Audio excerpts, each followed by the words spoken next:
आता स्क्रीनवर मोठ्या प्रमाणामध्ये वेगाने येणाऱ्या बातम्यांच्या आधी मला आपल्याला सांगायचंय मुंबईतली आकडेवारी कशी बदलतीये। कल्याणी दीक्षित, आधी मुंबईकडे येऊयात एकदा पटकन। मुंबईची आकडेवारी सध्या आपण पाहूयात। मुंबईमध्ये भाजप आता 50 जागांवर आघाडीवर असल्याचं चित्र पाहायला मिळते। शिवसेना 18, राष्ट्रवादी 1, ठाकरे गट 35, मनसे आता मनसेचा आकडा एक वाढलेला आहे। मनसे सध्या 7 जागांवर आघाडीवर असल्याचं चित्र पाहायला मिळते।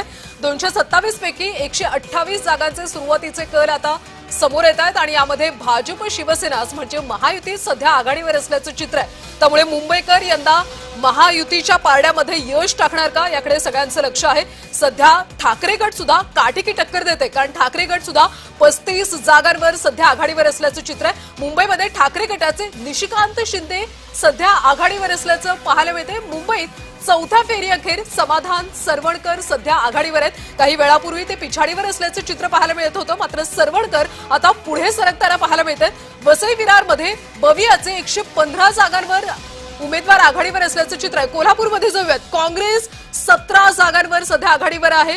खरं तर कोल्हापूरमध्ये काँग्रेसची अनेक काळापासून सत्ता असल्याचं आपण पाहिलं होतं महापालिकेमध्ये, आणि आता त्यामध्ये सुद्धा 17 जागांवर कोल्हापूरमध्ये सध्या आघाडी पुढे असल्याचं पाहायला मिळते। पुण्यामध्ये काँग्रेसचे प्रशांत जगताप सध्या आघाडीवर आहेत। पुन्हा जाऊया चर्चेकडे।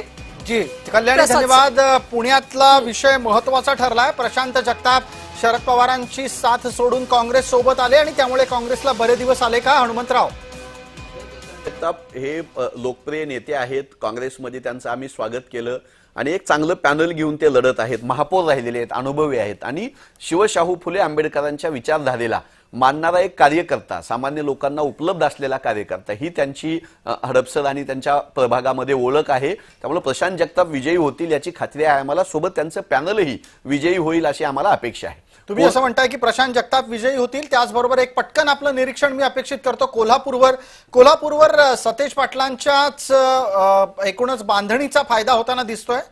कोल्हापूरमध्ये सतेज पाटील साहेबांनी एक हाती किल्ला लढवला। एकनाथ शिंदे साहेब, अजितदादा आणि भाजपा राज्यात कुठेही तिघं एकत्र नव्हते, पण बंटी पाटील साहेबांचा पराभव करायचा म्हणून कोल्हापूरमध्ये ते तिघे एकत्र होते।